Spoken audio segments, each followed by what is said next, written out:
सह वीर्यं करवावहै तेजस्विनावधीतमस्तु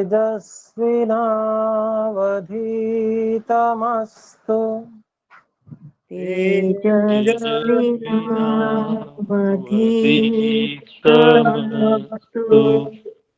मा विद्विषावहै मा विद्विषावहै। ॐ शान्तिः शान्तिः शान्तिः। ॐ शान्तिः शान्तिः शान्तिः।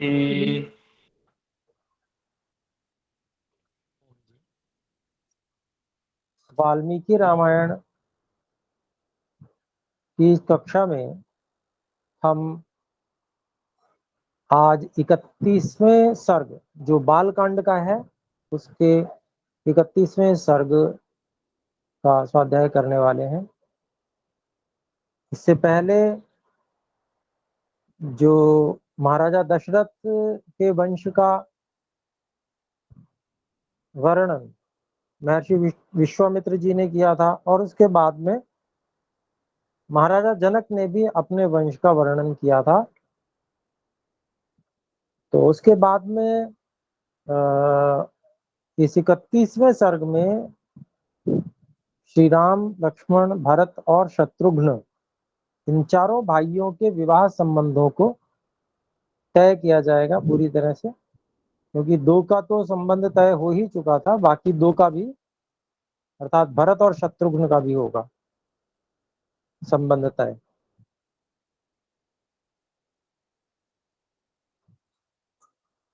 तो आइए इसके पहले श्लोक 31वें सर्ग के पहले श्लोक को हम पढ़ते हैं। तमुक्तवन्तं वैदेहं विश्वामित्रो महामुनिः उवाच वचनं वीरं वसिष्ठ सहितो नृपम्।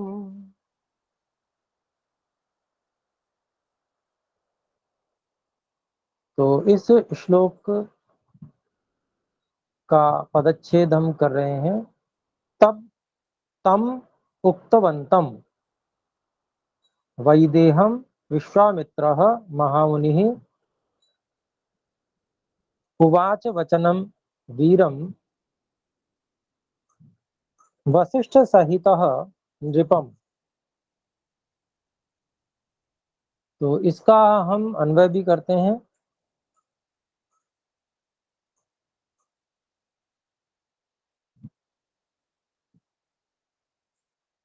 वसिष्ठ सहितः महामुनि विश्वामित्रः तम उक्तवन्तं वीरं वैदेहं वचनम उवाच। तो क्या अभिप्राय हुआ कि महर्षि वशिष्ठ सहित जो महामुनि विश्वामित्र जी हैं उन्होंने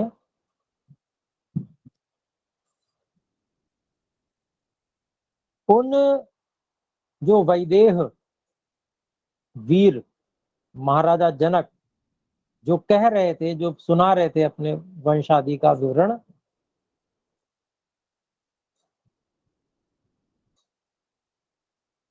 उन महाराजा जनक को वचन कहा।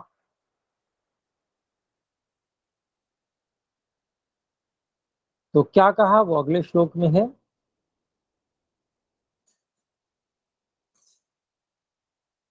अगला श्लोक, दूसरा श्लोक, अचिंत्यान्य प्रमेयाणि कुलानि नरपुंगव इक्ष्वाकूणां विदेहानां नैषां तुल्योऽस्ति कश्चन।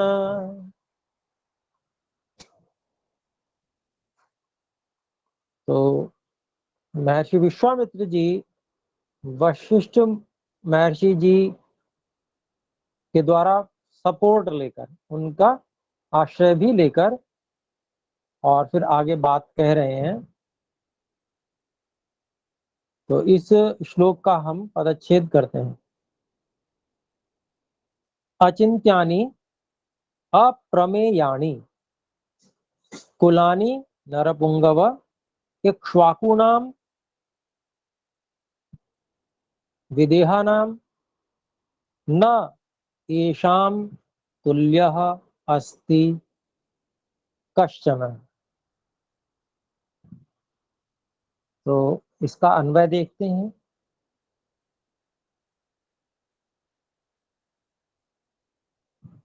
हे नरपुंगव,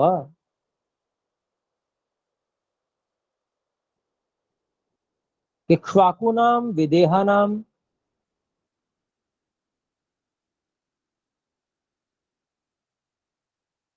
कुलानि अचिंत्यानि अप्रमेयानि सन्ति। संति का अध्यय कर दिया हमने समझने के लिए। येषां तुल्यः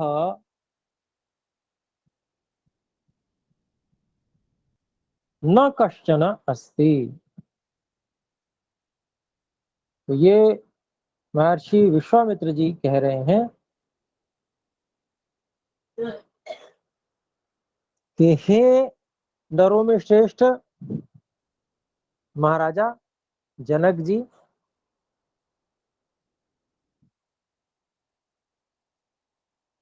जो इक्ष्वाकुओं के कुल हैं और जो विदेहों के कुल हैं। इक्ष्वाकुओं के अर्थात महाराजा दशरथ की जो कुल परंपरा, और विदेह अर्थात महाराजा जनक की जो कुल परंपरा है,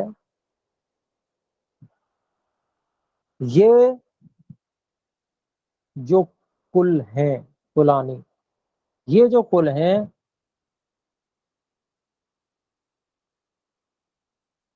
ये अचिंत्य हैं। अर्थात इतने पराक्रमी, इतने वीर हैं कि आश्चर्य होता है। व्यक्ति सोच नहीं सकता है कि ये इतने पराक्रमी कैसे हैं, ऐसे अचिंत्य हैं। और अप्रमेयाणी, अर्थात जिनका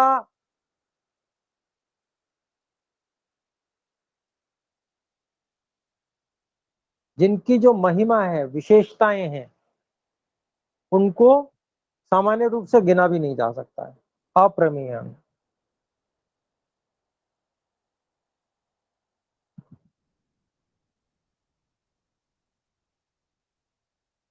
तो इस प्रकार के ये दोनों इक्ष्वाकुओं के और विदोहों के कुल हैं। और फिर आगे कहते हैं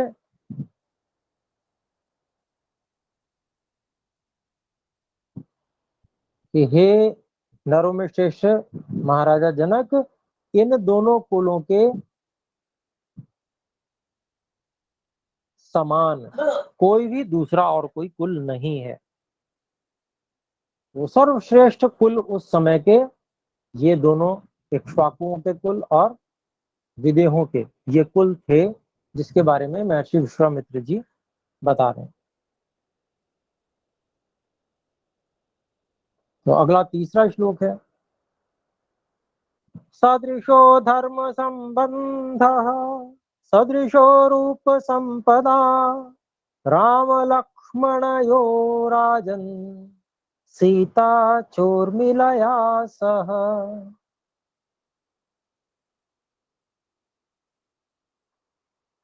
तो इस तीसरे श्लोक का हम पदच्छेद देख रहे हैं। सदृशः धर्म संबंधः सदृशः रूप संपदा राम लक्ष्मणयोः राजन् सीता च उर्मिलया सह।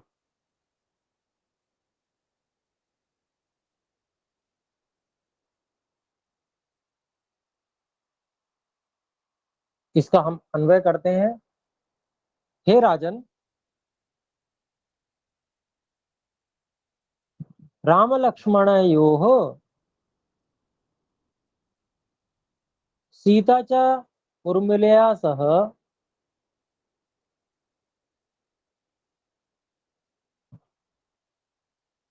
धर्म संबंधः सदृशः अस्ति। रूप संपदा अपि सदृशः एव अस्ति। अस्ति और एव अस्ति का हमने अपि इनका अध्याहार किया समझने के लिए। तो क्या अभिप्राय बना? अभिप्राय ये बना कि हे राजन, महर्षि विश्वामित्र जी महर्षि वशिष्ठ जी का पूरा सपोर्ट लेकर और महाराजा जनक से ये कह रहे हैं कि हे राजन, राम और लक्ष्मण इन दोनों का सीता और उर्मिला इन दोनों के साथ में जो धर्म संबंध है वो बिल्कुल समान है। धर्म संबंध का अभिप्राय गुण कर्म स्वभाव से है।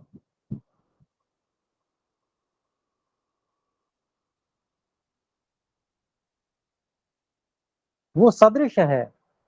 गुण कर्म स्वभाव, गुणों का उत्कर्ष, क्षत्रियत्व के गुण वाले कर्म उनके, और स्वभाव आदतें ये समान है। तो ये कैसे कह रहे हैं महर्षि विश्वामित्र जी के समान है? क्योंकि पहले जो आचार्य हुआ करते थे, ऋषि हुआ करते थे, वही संबंधों को निश्चित किया करते थे।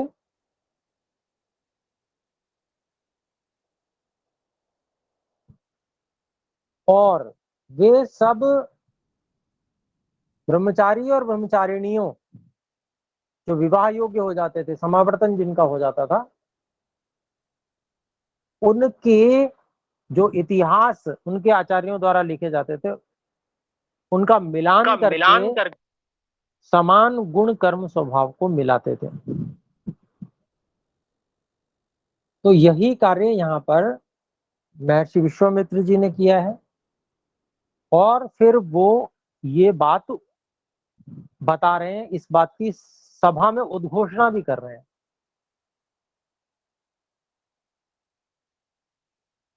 कि ये जो राम और लक्ष्मण हैं और सीता और उर्मिला हैं, राम और लक्ष्मण का सीता और उर्मिला के साथ में जो धर्म संबंध है वो परस्पर सदृश है, बिल्कुल समान है। गुण कर्म स्वभाव इनके मिलते हुए हैं सारे। तो आजकल जो है वो गुण कर्म स्वभाव मिलाने की परंपरा नहीं है, इसलिए बहुत सारी समस्याएं आ रही हैं। आजकल कुछ गलत परंपराएं भी चली हुई हैं, जैसे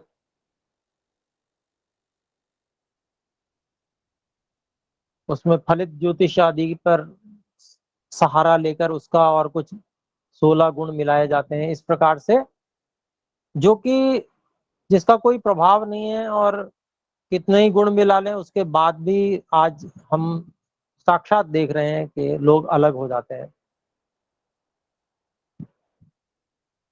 पहले जब जो वास्तव में गुण कर्म स्वभाव होते हैं, जो इतिहास गुरुकुलों में लिखा जाता था प्रत्येक ब्रह्मचारी और ब्रह्मचारिणी का, क्या क्या कब कब उसमें किस किस गुणों का विकास हो रहा है, किस तरह से वो उसकी प्रवृत्तियां बन रही हैं, गुण कर्म स्वभाव कैसे कैसे हो रहे हैं, उन सब का मिलान करके जो अंत में स्थिति बनती थी कि भाई अब ये इस व्यक्ति का निर्माण हुआ है, उसके अनुसार जब गुण कर्म स्वभाव मिलाकर और जोड़े बनाते थे ऋषि लोग, बहुत ज्ञान विज्ञान जिनके पास होता था, वेदों के प्रकांड विद्वान हुआ करते थे, बहुत बुद्धिमान हुआ करते थे, वे लोग ये सब कार्य किया करते थे, पूरे समाज के लिए करते थे ये। माता पिता की योग्यता ही नहीं है वास्तव में, आज भी नहीं है, और पहले भी इतनी अधिक योग्यता नहीं होती थी, ऋषियों की ज्यादा योग्यता होती थी। तो वे ही योग्य माने जाते थे, और जब वो कोई निर्णय कर देते थे तो उस पे वो सफल भी होता था। और हम जानते हैं कि पहले इस प्रकार से विवाह आदि नहीं टूटा करते थे, ये आजकल की समस्याएं अधिक है। तो जैसे जैसे अंधविश्वास, पाखंड, वैदिक परंपराओं का ह्रास होता चला गया, वैसे वैसे ये सारी समस्याएं हमारे देश में आ गई हैं। तो अपने लोगों को मिलके ये विचार करना चाहिए कि जैसे श्री राम जी के समय में और ऋषियों पर विश्वास करके, विद्वानों पर विश्वास करके और संबंधों को किया जाता था, वे ही संबंध किया करते थे सारे। तो ऐसे आज भी होना चाहिए। आज भी हमारे विश्वास के विद्वान होने चाहिए हमारे पास, और यदि नहीं है तो उसमें भी हमारा ही दोष है। हम अपने घरों में विद्वान तैयार नहीं करना चाहते। वेदों के विद्वानों की इतनी अधिक आवश्यकता है जीवन को जीने के लिए, जीवन को सही प्रकार से जीने के लिए, सुख पूर्वक जीने के लिए, निर्णयों को करने के लिए, कि कुछ विद्वान तो कम से कम ऐसे हों समाज में जिनके ऊपर हम विश्वास कर सकें और हम अपने निर्णय उनसे करा सकें। तो इसके लिए किसी और की ओर देखना ये उचित नहीं है, बल्कि स्वयं को देखना। स्वयं हम स्वयं विद्वान के रूप में तैयार हों जितना हो सके, लेकिन हमारे इस प्रयास से एक परंपरा का निर्माण होगा जो स्वस्थ और उत्तम परंपरा होगी, वैदिक परंपरा होगी। और उस परंपरा के चलते फिर समाज में लोगों का विद्या के प्रति आकर्षण हो जाएगा, और फिर जो पूर्ण विद्वान भी कुछ लोग उनमें से निकलेंगे। सभी लोग पूर्ण विद्वान बन जाए ऐसा कम हो पाता है। अभी तो बहुत ही विपरीत परिस्थितियां हैं तो नहीं हो पाता। तो कम हो पाएगा, जब सब प्रयास करेंगे तो कुछ तो हो जाएगा, और वो जो कुछ हो जाएगा वही सारे समाज के लिए अमृत के समान काम करेगा, समस्याओं का समाधान होगा। तो वैदिक विद्वान, पूर्ण विद्वान, चारों वेदों का विद्वान, सांगो पांग विद्वान ये तैयार होने चाहिए और ऋषि बनने चाहिए, जैसे महर्षि विश्वामित्र, महर्षि वशिष्ठ, ऐसे ही आचार्य होने चाहिए हमारे गुरुकुलों में, और फिर उनके निर्देशों का हम पालन करें।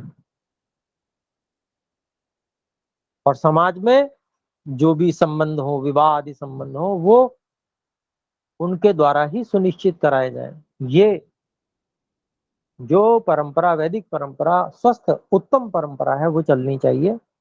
अपने आप को ही सारा स्वयंभू समझ लेना कि नहीं नहीं हम ही सब कुछ हैं, हमारे जैसा हम चाहें ऐसे होना चाहिए, ये बिल्कुल बेकार की बात है।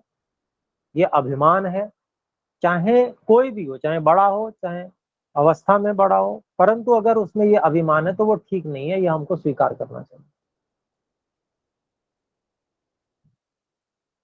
कि हम जैसे चाहे वैसे हो। ये बात ठीक नहीं है। हाँ, हम चाहे वैसा हो, इसके लिए हम यदि योग्यता बना लेते हैं तो बहुत अच्छी बात है।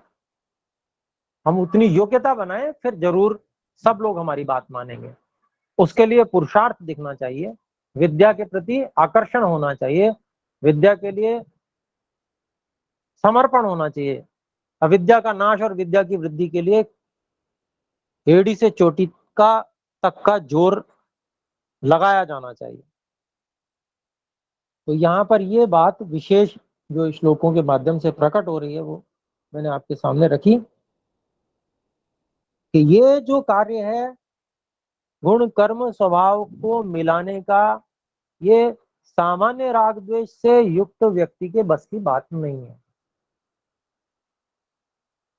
ये तो मिलान करना, ये राग द्वेष से रहित जो ऋषि स्तर के लोग हैं, सारे समाज के उत्थान के विषय में जो सोचते हैं, जो नस्ल सुधार के विषय में विचार करते हैं, केवल गायों की, भैंसों की, पशुओं की नस्ल सुधार नहीं, मनुष्यों के नस्ल सुधार की भी आवश्यकता है।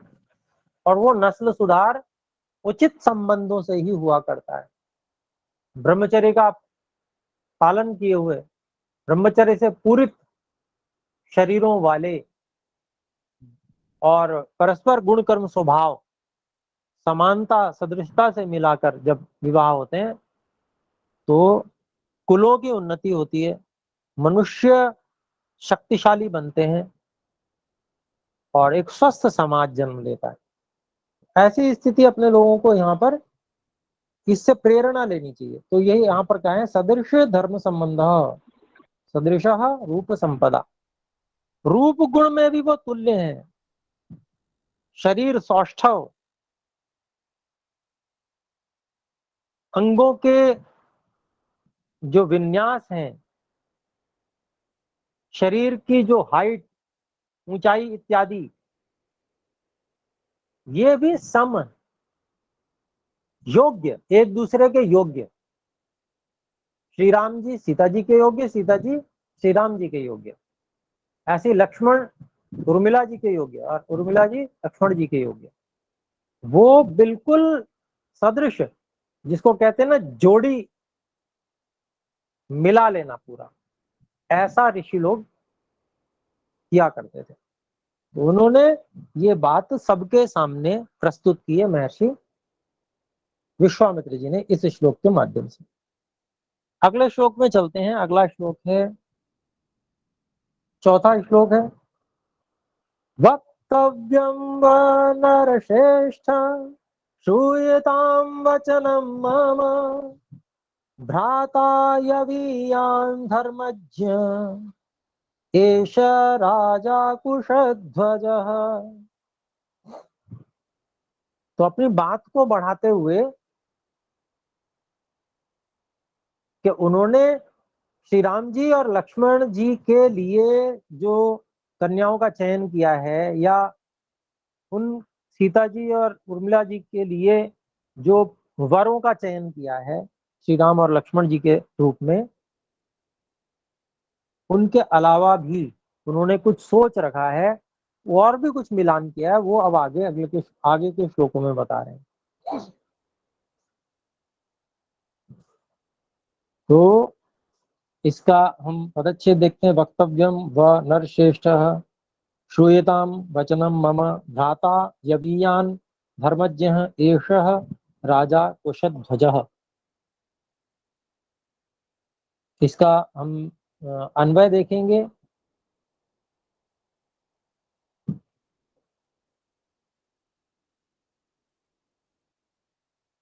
नरश्रेष्ठ व वक्तव्यम मम वचनम श्रूयताम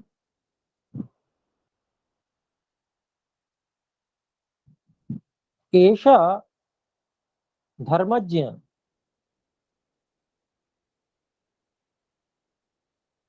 एष धर्मज्ञ राजा यवीयान भ्राता कुशध्वजः। तो यहाँ पर कह रहे हैं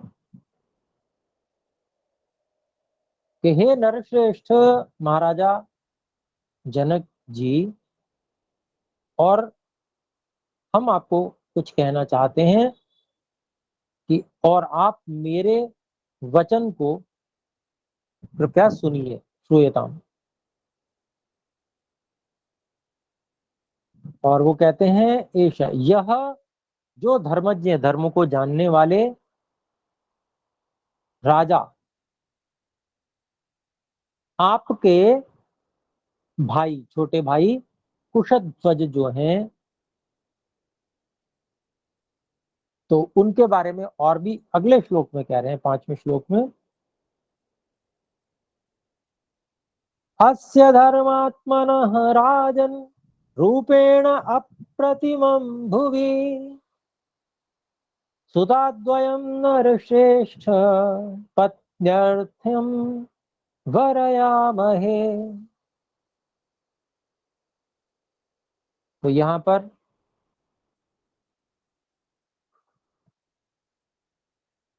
पदच्छेद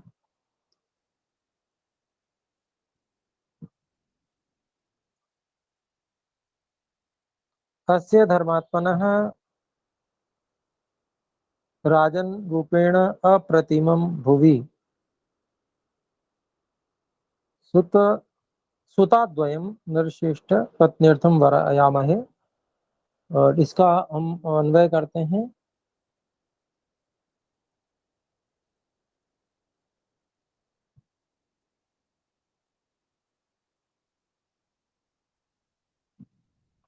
राजन् अस्य धर्मात्मनः सुताद्वयं भुवि रूपेण अप्रतिमं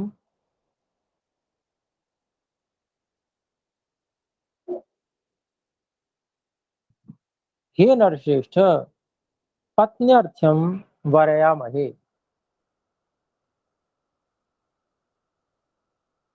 तो महर्षि विश्वामित्र जी कहते हैं कि हे राजन, इस कुशध्वज जो धर्मात्मा है, इसकी सुताद्वयम दो पुत्रियां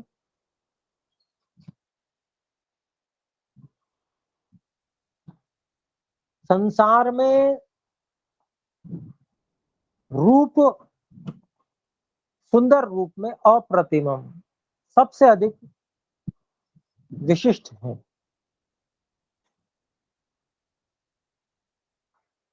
तो इसलिए हे नरश्रेष्ठ, मैं पत्नियों के लिए, मतलब पत्नी बनाने के लिए, उनका राजकुमारों की पत्नी बनाने के लिए मैं वर्ण करता हूं। तो किन की पत्नी बनाने के लिए, वो अगले श्लोक में कहा गया है। तो छठा श्लोक है, भरतस्य कुमारस्य शत्रुघ्नस्य च धीमतः वरयेते सुते राज तयोरर्थे महात्मनोः।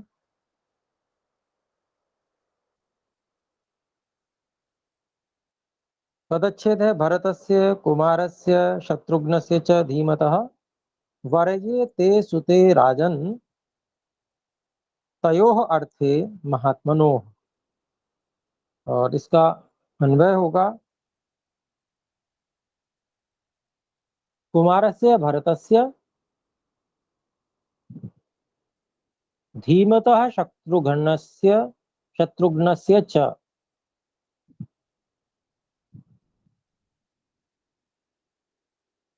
तयोः महात्मनोः अर्थे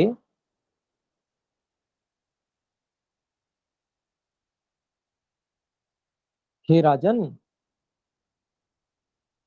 ते सुते वरये। तो महर्षि विश्वामित्र जी कहते हैं कि जो कुमार भरत हैं और जो बुद्धिमान शत्रुघ्न हैं,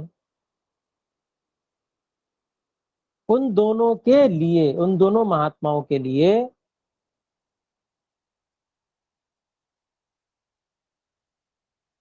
हे राजन, आपकी दोनों पुत्रियों को मैं वरण करता हूं। तो मांगता हूं उनको, उन्होंने पुत्रियों को मांग लिया। और जब ऋषियों ने तय कर दिया तो फिर तो मना करने का प्रश्न ही नहीं, क्योंकि उनको पता है कि ऋषि जिस सब कुछ को देखकर और सारे गुण कर्म स्वभावों को मिलाकर तभी कोई बात कहते हैं, ऐसे ही खाली हवा में कोई बात नहीं कहते। ऋषि लोग जो हैं, तथ्यों को जानकर, यथार्थ को समझकर, सारी परिस्थितियों को देखकर तब निर्णय करते हैं और सुनाते हैं। और महर्षि विश्वामित्र जी कोई अपनी मर्जी से ही नहीं बोल रहे हैं, महर्षि वशिष्ठ जी के सम्मति पूर्वक सब तथ्यों को देखने के पश्चात, सारे इतिहास मिलाने के बाद में, व्यक्तिगत इतिहास, प्रत्येक वर और जो वधु बन सकती हैं उनके, और फिर उसके बाद में वे इस प्रकार का निर्णय सुनाते हैं। तो उन्होंने कहा मांगने की दृष्टि से कहा कि अनुमति मिले, माता पिता की अनुमति भी वहां पर आवश्यक होती है। तो जब ऋषि लोग स्वयं कह रहे हैं तो टालने का कोई मतलब ही नहीं बनता। तो वो तो एक तरह से सब लोग उसको पत्थर की लकीर की तरह सब लोग मानने को तैयार रहते थे ऋषियों की बातों को। और घर बैठे उत्तम वर प्राप्त हो रहे हैं। मुख्य जो जोड़ी बननी थी वो तो श्री राम जी और सीता जी की थी, लेकिन 4 ही भाई उधर थे और 4 ही बहनें इधर थी, और सभी के गुणक्रम स्वभाव भी उन्होंने मिला लिए थे। नहीं तो एक एक पुत्र का विवाह अलग अलग करने में जो राजकोष का व्यय है वो भी बिल्कुल अलग अलग होता, समय, शक्ति, ये सब भी लगती। लेकिन क्योंकि चारों राजकुमार लगभग 2-3 दिन के अंतर से ही छोटे बड़े थे, तो ऋषियों ने एक साथ ही निर्णय ले लिया कि लगभग बराबर के हैं, श्री राम जी सबसे बड़े हैं, उन्हीं के आधार पर, और जो पुत्रियां हैं सीता जी और अन्य, उनके आधार पर, और सारा देखकर इतने समय से रुके हुए थे तो खाली नहीं रहे होंगे, सारा कार्य इसी कार्य में लगे रहते थे। ये सब कार्य जो है, जिस कार्य को संपन्न करने के लिए आए हैं उसको पूरा करना है, तो उसको करने में लगे हुए थे, और फिर निर्णय उन्होंने वो अंत में सुना दिया। और फिर हम देखते हैं फिर आगे महर्षि विश्वामित्र जी 7वें श्लोक को फिर से कह रहे हैं।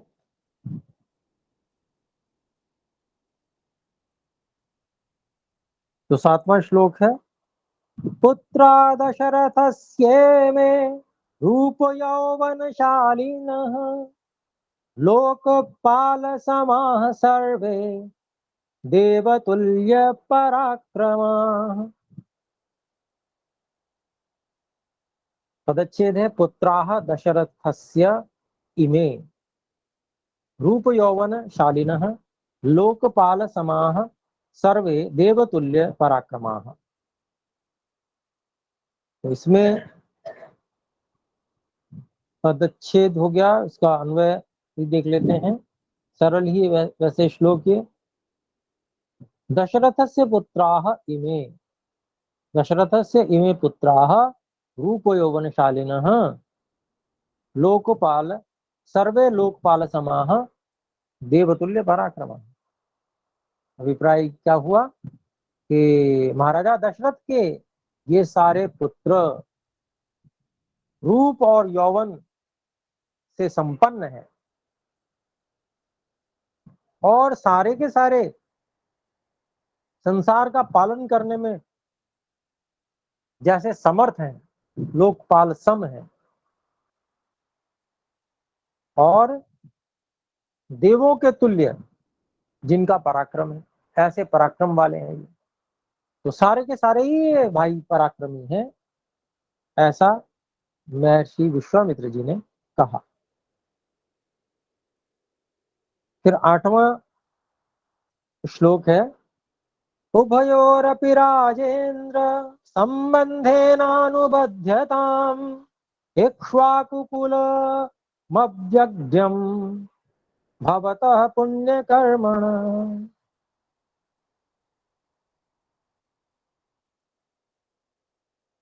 इसका पदच्छेद है, उभयोः अपि राजेन्द्र संबंधेन अनुबध्यताम् इक्ष्वाकुकुलम् अव्यग्रम भवतः पुण्यकर्मणः।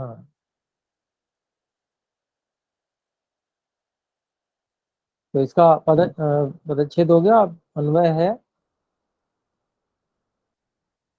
हे राजेंद्र, उभयोः अपि संबंधेन अनुबध्यताम् इक्ष्वाकुकुलम् अव्यग्रम भवतः पुण्यकर्मणः। ये तो सीधा सीधा ही है। तो कहते हैं हे राजाओं के इंद्र, महाराजा जनक,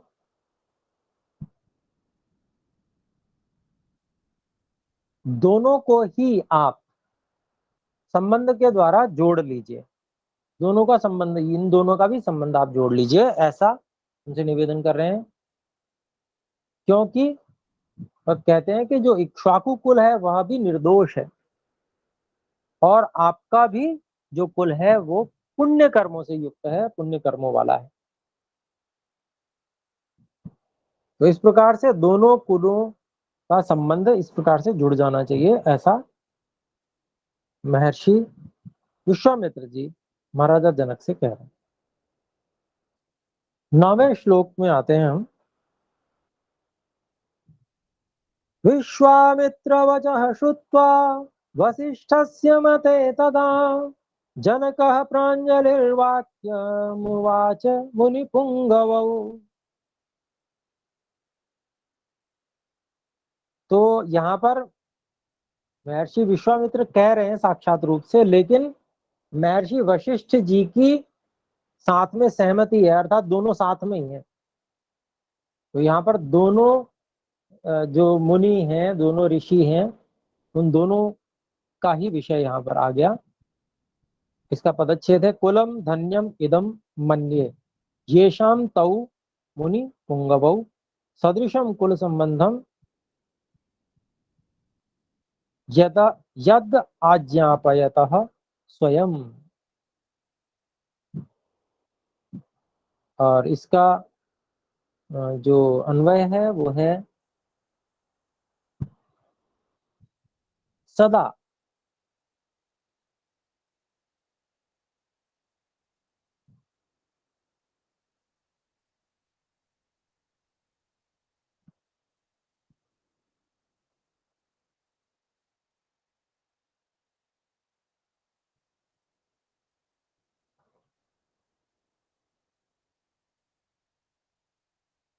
इसमें हम 9वां श्लोक कर रहे थे।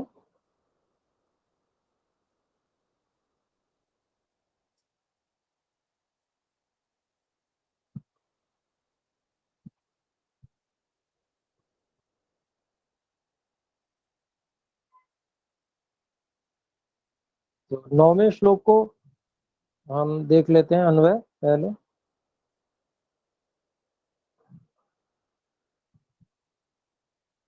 और इसमें है हमारा अन्वय सदा वशिष्ठस्य मते विश्वामित्रः वचः श्रुत्वा प्राञ्जलिः जनकः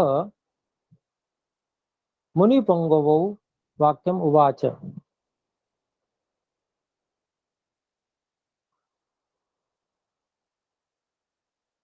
तो जो हमेशा ही महर्षि वशिष्ठ जी के मत से युक्त रहते हैं, ऐसी महर्षि विश्वामित्र जी की वाणी को सुनकर, अर्थात महर्षि विश्वामित्र जी की वाणी जो है वो महर्षि वशिष्ठ जी सारी ही रहती है, ये कहना चाहते हैं। तो महर्षि वशिष्ठ जी की मत से युक्त वाली जो विश्वामित्र जी की वाणी है उसको सुनकर हाथों को जोड़े हुए महाराजा जनक ने दोनों मुनियों से वाक्य कहा, वाक्यम उवाच। 10वां श्लोक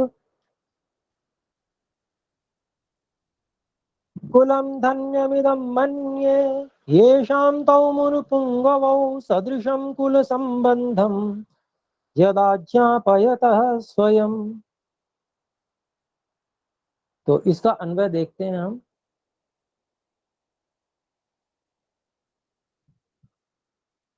इदम कुलम धन्यम मन्ये येषां तौ मुनिपुंगवौ यदा सदृशम कुल संबंधम ज्ञापयतः स्वयं।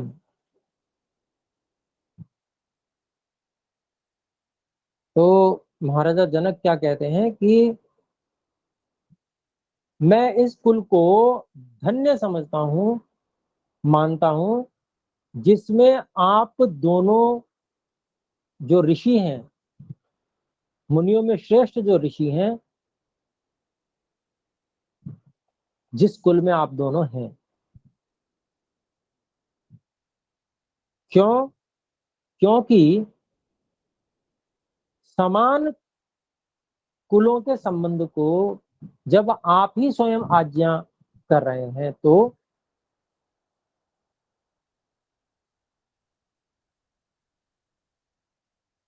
उसको कौन निषेध कर सकता है, ये हम अध्ययन कर लेंगे।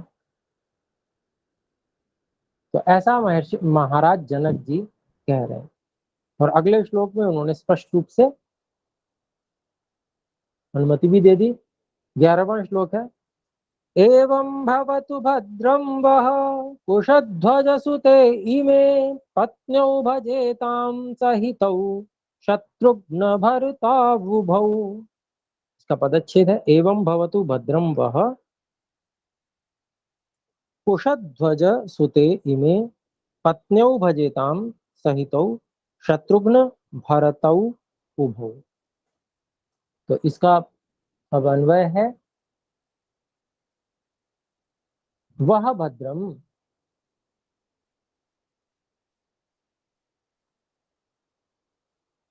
एवं भवतु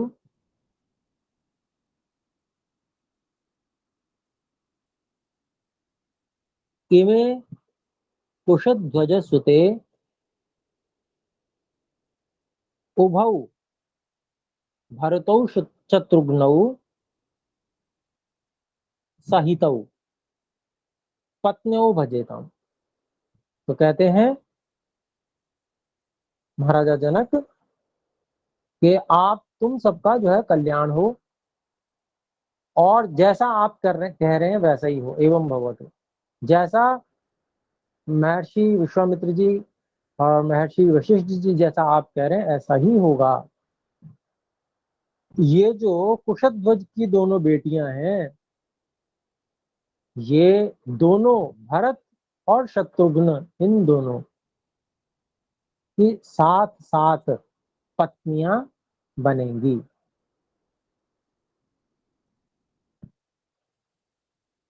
ये उन्होंने तय कर दिया, ये संबंध यहाँ पर तय हो गया 11वें श्लोक से। वचन दे दिया तो तय हो गया। फिर अगला श्लोक है 12वां, एकाहम राजपुत्रीणां चतस्रीणां महामुने पाणीन् गृह्णन्तु चत्वारो राजपुत्रा महाबला।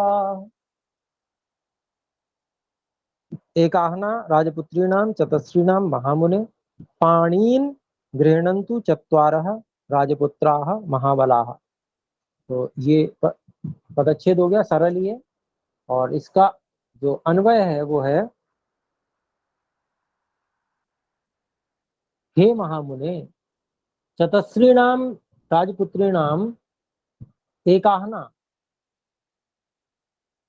महाबलाः चत्वारः राजपुत्राः पाणीन् गृह्णन्तु। क्या अभिप्राय हुआ कि हे महामुनि, चारों राजपुत्रियों का एक ही दिन, एकाहना, अहन दिन को कहते हैं, तो एक ही दिन महाबली जो चारों राजपुत्र हैं उनके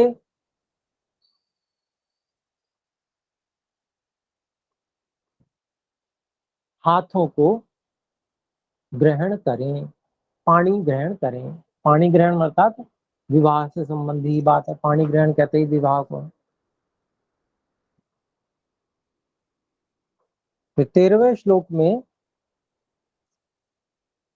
चलते हैं, तथा ब्रुवती वैदेहे जनके रघुनंदन राजा दशरथो हृष्ट प्रत्युवाच महीपतिम्।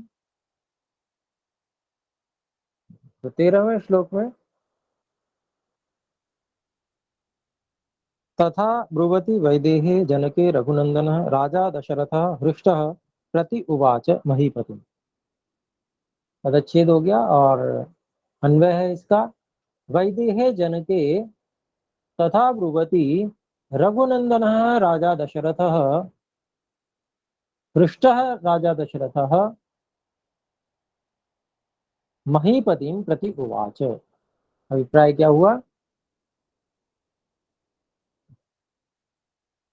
कि जो विदेह महाराजा जनक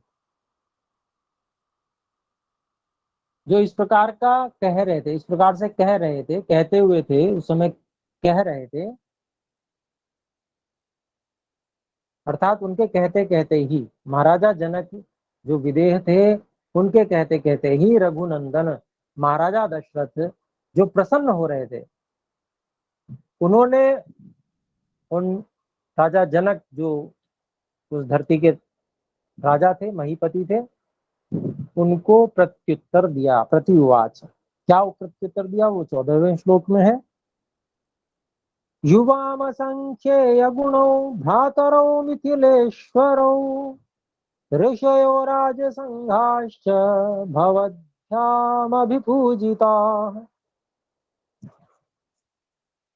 तो कहते हैं, देखिए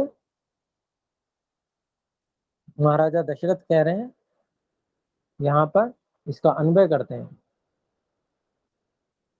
इससे पहले पदच्छेद, युवाम असंख्येय गुणौ भ्रातरौ मिथिलेश्वरौ ऋषयः राजसंघाः च भवद्भ्याम अभिपूजिताः।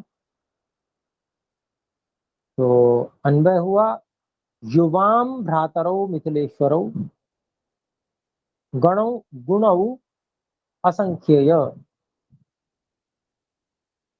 भवद्भ्याम ऋषयः राजसंघाश्च अभिपूजिताः। तो उनकी प्रशंसा में महाराजा दशरथ बोल रहे हैं महाराजा जनक की, और महाराजा जनक और कुशध्वज दोनों भाइयों की प्रशंसा में यहाँ कह रहे हैं कि तुम दोनों जो, अर्थात आप दोनों जो भाई हैं, जो मिथिला नगरी के स्वामी हैं, उनमें असंख्य गुण हैं, असंख्य गुणों के वे स्वामी हैं आप, और आपके द्वारा ही जो इतने सारे ऋषि हैं और ये जितने भी राजाओं का संघ आया हुआ है, ये सब आपके द्वारा ही सत्कार किया गया है, अभी पूजित हुए हैं। फिर 15वां श्लोक है, स्वस्ति प्राप्नुहि भद्रं ते गमिष्यामि स्वमालयम् श्राद्ध कर्माणि सर्वाणि विधास्यामीति चाब्रवीत्। तो जब सारी बात हो गई, पूरा फाइनल हो गया, सब चीज तय हो गई, तो महाराजा दशरथ बहुत खुश हैं और ये बात कह रहे हैं कि ते भद्रम भवतु स्वस्ति प्राप्नुहि इदानीम अहम स्वम आलयम गमिष्यामि सर्वाणि श्राद्ध कर्माणि विधास्यामि इति च अब्रवीत्। तो क्या अभिप्राय बना कि हे महापुरुषों, आपका कल्याण हो, आप कल्याण को, स्वस्ति को प्राप्त हो, और अब मैं अपने डेरे की ओर जाऊंगा। सब बातें तय हो गई और अब मैं डेरे की ओर जाऊंगा, और जो सभी जो मेरे श्रद्धा पूर्वक किए जाने वाले कार्य हैं उन सबको करूंगा। अब यहाँ पर देखिए, श्राद्ध कर्माणि, श्राद्ध कर्माणि, विवाह के समय में श्राद्ध कर्म किए जा रहे हैं। तो ये बात, इतिहास इस बात का खंडन करता है कि श्राद्ध कर्मों का अभिप्राय जो लोगों ने बना रखा है कि मृत माता पिता जो हो जाते हैं या दादा दादी जो मृत हो जाते हैं, उस उनके लिए वो उस तरह से जो खिलाना पिलाना इत्यादि कर्म और जो कुछ भी करते हैं तो उसका खंडन हो जाता है। श्राद्ध कर्म वो नहीं है। श्राद्ध कर्म मतलब जो अपनी श्रद्धा से धर्म के कार्य किए जाते हैं, उत्तम कार्य किए जाते हैं, उसमें माता पिता की सेवा भी आती है, जीवित माता पिता की सेवा।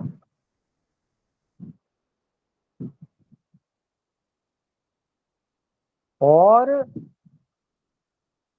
जो मरने के बाद में उनके और फिर वो इधर उधर जो अयोग्य लोग हैं उनको धन का दान और उनको भोजन कराना, जो योग्य नहीं है वास्तव में, वो खाली अपने आप को कहने वाले ब्राह्मण है, ब्राह्मण है नहीं, वो ब्राह्मण का कर्म ही नहीं करते। वेद पढ़ना पढ़ाना ब्राह्मण का सर्व मुख्य कर्म है, सबसे अधिक। और उससे आज अपने आप को ब्राह्मण कहने वाले सभी दूर है। तो ब्राह्मण कैसे कहे जा सकते हैं? और ये सारा का सारा जो श्राद्ध आजकल जिसका प्रचलन है, जो हमारे ही सनातन समाज में लोग करते हैं, गलत करते हैं, तो वो वास्तविक अर्थ नहीं है। श्राद्ध कर्मों का वास्तविक अर्थ है अपनी श्रद्धा से धर्म कार्यों को, उत्तम उत्तम कार्यों को करना, ये श्राद्ध है। तो ये कहते हैं महाराजा जनक, नहीं, महाराजा दशरथ, कि मैं इन श्रद्धा से, जो मेरी अपनी श्रद्धा से जो कर्म है, जो अपने प्रसन्नता और पुण्य कर्मों को प्रसन्नता से करने का जो है, उसको उनको सबको मैं करूंगा, ऐसा महाराजा दशरथ ने कहा। इति च अब्रवीत।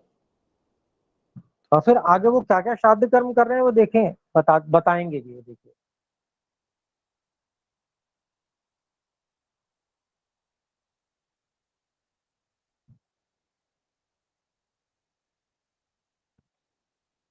तो अगला है 16वां श्लोक।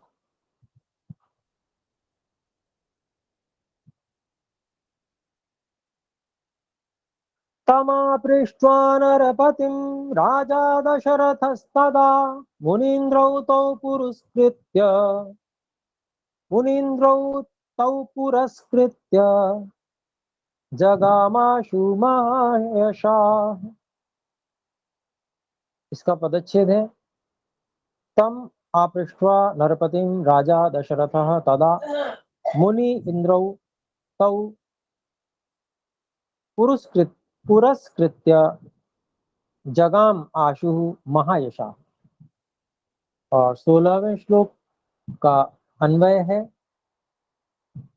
राजा दशरथः तदा तम तम अपृष्ट्वा नरपतिं तम नरपतिम अपृष्ट्वा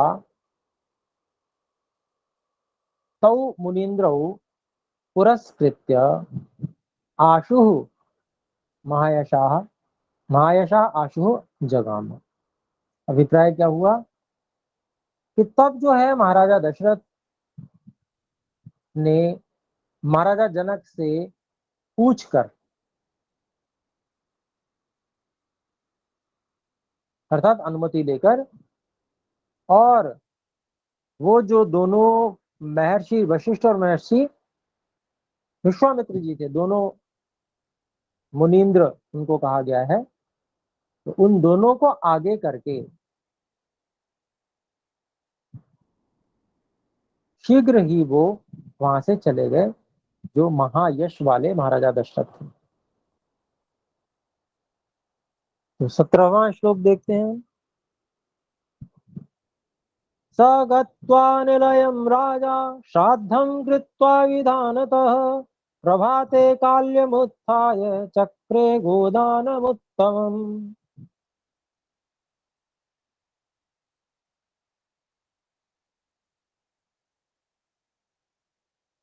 तो अब क्या कह रहे हैं देखिए, स गत्वा निलयं राजा श्राद्धं कृत्वा विधानतः प्रभाते काल्य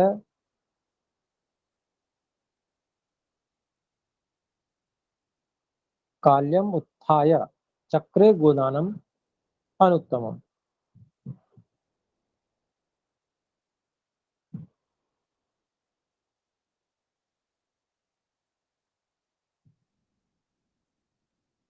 तो इसका हम वो देखते हैं अन्वय।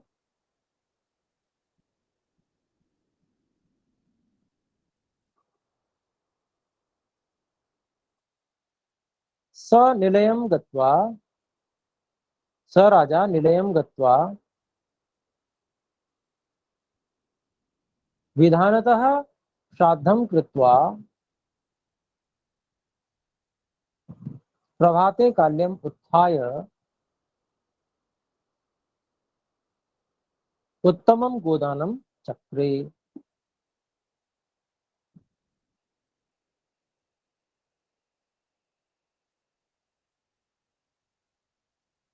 तो अब यहाँ पर कह रहे हैं, देखिए, अपने महाराजा जो दशरथ थे, उन्होंने अपने डेरे पे जाकर, यज्ञशाला में बातचीत हो रही थी, सब तय हुआ, उसके बाद में अपने डेरे पे जाकर विधान के अनुसार श्राद्ध किया।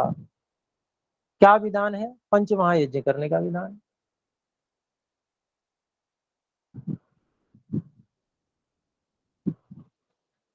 अर्थात अग्निहोत्र, ईश्वर की उपासना, पहला ईश्वर की उपासना, दूसरा अग्निहोत्र, तीसरा जो माता पिता और गुरु आचार्य हैं उनकी सेवा। माता पिता यदि उपस्थित नहीं है तो गुरु आचार्य ऋषियों की सेवा, माता पिता उपस्थित है उनकी सेवा, अतिथि की सेवा, सन्यासी ऋषि पूर्ण विद्वान की सेवा। तो ये सब जो पंच महायज्ञ हैं, यही श्राद्ध है। श्रद्धा से इन्हीं को पूरा किया जाता है। ऐसी बलिवेश्वर देव यज्ञ, अर्थात जो असहाय, असमर्थ और जो दूसरे प्राणी हैं उनकी सेवा, ये सब श्रद्धा से किए जाने वाले कर्म हैं और ये प्रतिदिन करने योग्य होते हैं। पंच महायज्ञ ये रोज का श्राद्ध कर्म है। ये ऐसा नहीं है कि किसी दिन करें किसी दिन ना करें, प्रतिदिन का ही श्राद्ध कर्म। तो वही अपने डेरे पे जाके उन्होंने किया और रात्रि में विश्राम किया। विधान के अनुसार उन्होंने श्राद्ध किया, अर्थात श्रद्धा से किए जाने वाला जो ये पंच महायज्ञ है इसको किया। और फिर सुबह सुबह शीघ्र उठकर उन्होंने उत्तम गोदान किया। अब वो गोदान का विवरण अगले श्लोक में आ रहा है।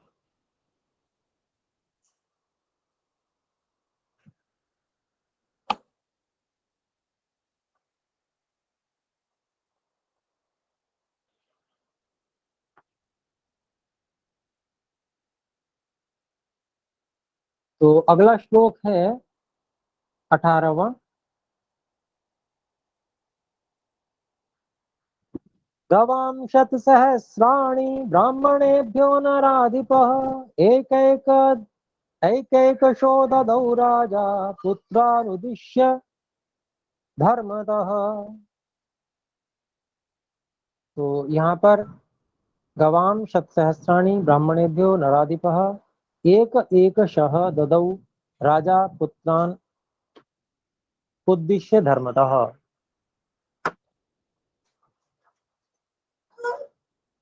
तो यहाँ जो कार्य उन्होंने किया है उस कार्य को देखें। श्राद्ध कर्म उन्होंने पिछले संध्या को कर लिया, अर्थात जो उनका कर्तव्य कर्म था पंच महायज्ञों को करने का उन्होंने कर लिया। अगले दिन उनके लिए अब वो श्राद्ध कर्म नहीं कह रहे उसके लिए, अब वो क्या कार्य कह रहे हैं? वो गोदान, गौओं का दान करना, ये बता रहे हैं वहां पे।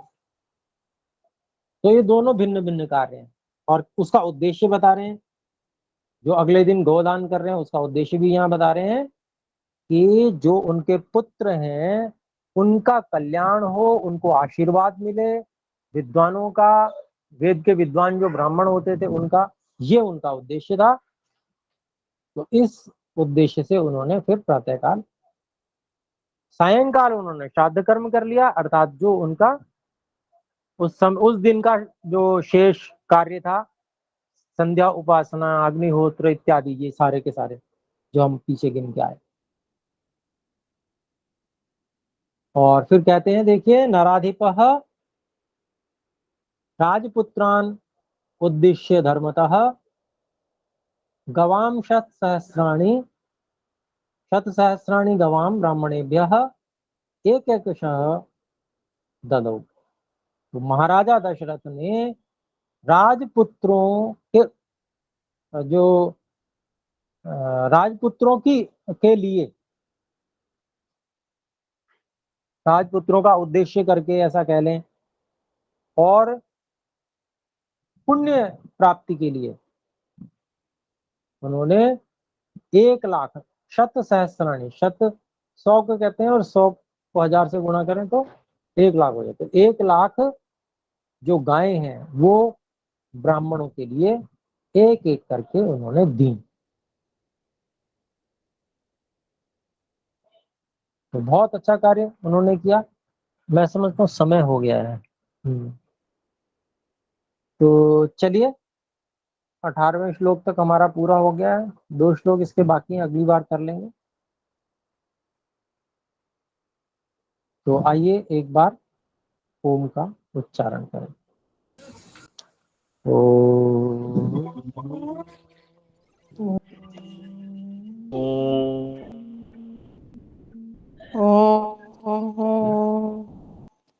सभी को सादर नमस्ते जी। नमस्ते गुरु जी। नमस्ते गुरु जी। नमस्ते जी, सभी को सादर नमस्ते जी।